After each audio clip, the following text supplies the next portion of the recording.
Hello, psychology students. This is Mrs. Politsky, and I have your notes for Module 14, Prenatal and Childhood Development.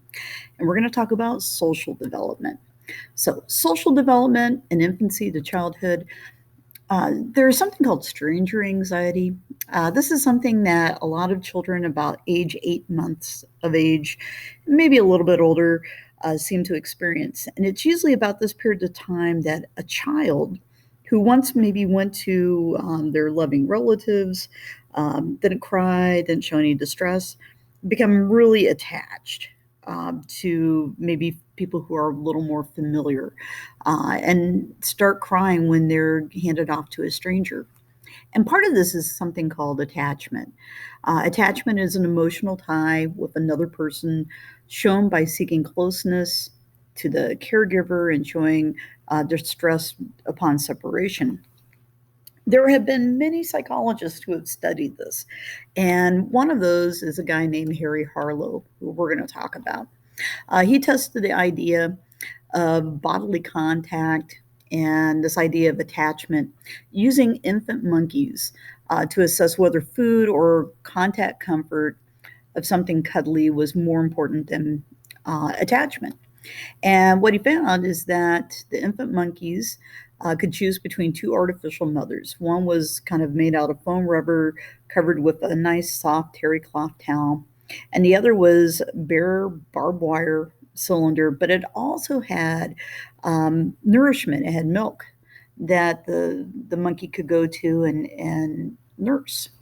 The baby monkeys preferred the terry cloth mother, even though there was no nourishment there. Harlow surprised psychologists when he revealed that the infants' monkeys preferred to cuddle with the cuddly mother, even while feeding from the wire mother, the wire monkey mother. Human infants become attached to warm, soft parents who cuddle and rock and feed, and for the most part, that's part of the bonding, that part of that attachment. That even when mothers are in the hospital with their newborn babies, that nurses are looking for to make sure that there's no problems with this new bond. Attachment provides an infant with security or a secure base to which they can explore their environment. So, familiarity. A man that we're going to talk about here in just a little bit kind of focused in on this, but all of us have what we call a critical period. This is an optimal period shortly after birth when an organism is exposed to certain experiences that produce proper development. And Conrad Lorenz, who you see pictured below there with some of his goslings, did a little bit of research on the critical attachment in baby birds. And he came up with this concept called imprinting. And he found that ducklings, chicks, goslings, for the most part, had this ability to imprint, meaning that they follow the first moving object that they see. And typically that would be their mother, but in the case of Lorenz, it happened to be him and his black boots, as you can see pictured below. So, imprinting is the process by which certain animals form attachments during a critical period in life. Following and staying close to mom provides safety and security and nourishment for these birds.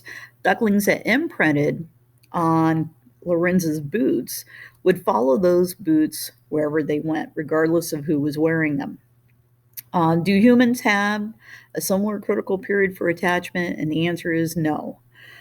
Babies who are adopted days or weeks or even months after their birth can become attached to new caregivers just as a child does to their birth parents.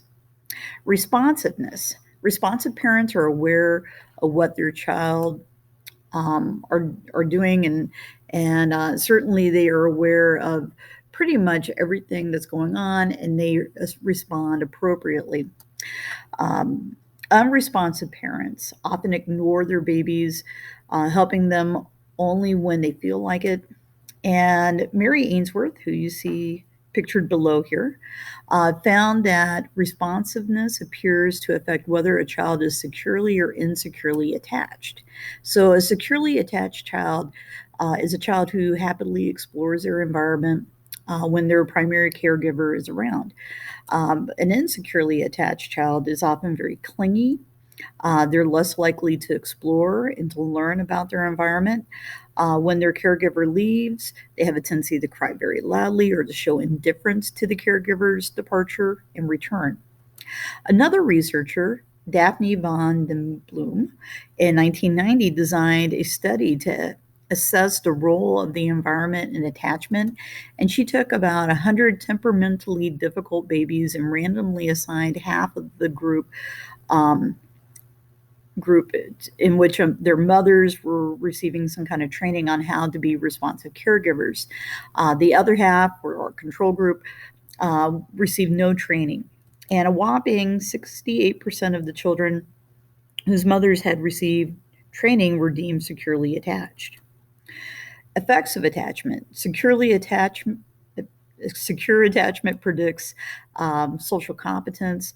Securely attached between 12 and maybe even 18 months of age were more likely to be outgoing, more confident, more persistent in solving challenging tasks when they were restudied again at the age of 2 and eventually age 3.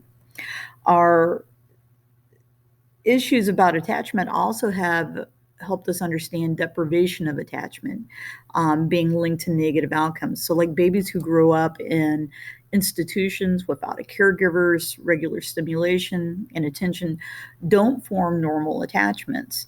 A responsive environment helps most infants recover from attachment disruptions.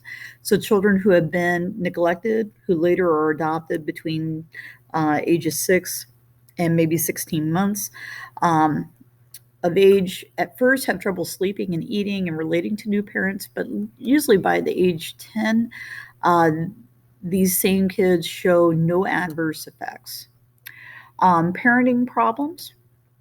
So, roughly 9 out of 10 people your age will eventually end up raising a kid. And Diane Baumrind was one of the first to describe the 3 main parenting styles. And so our first one is what we call the authoritarian. This is the kind of parent who imposes lots of rules and expects obedience, might be low in warmth, and their version of discipline is sometimes very strict and often very physical. We have permissive parents who are kind of the total opposite. They submit to their children's desires, they make very few demands, they don't punish. And then we have kind of the middle ground. We have the authoritative parent. And this is a parent that has demands on their children. They're responsive, they set and enforce rules, but they also discuss the reasoning behind their rules. Parents have kind of a high level of warmth, and their version of discipline is kind of moderate. Communication is high from not only parent, but also to the child and child back to the parent. Maturity is also involved here because expectations will moderate based on the age of the individual. So, according to Baumrind and others, authoritative parents often produce children of high self esteem, high self reliance, social competence, and these children are more likely to become successful, happy, and generous with others. Authoritative parents allow their children to develop a sense of control over their lives. And bolder children often need more restrictive parents, whereas a fearful child might respond better to a gentler parenting. Thank you very much.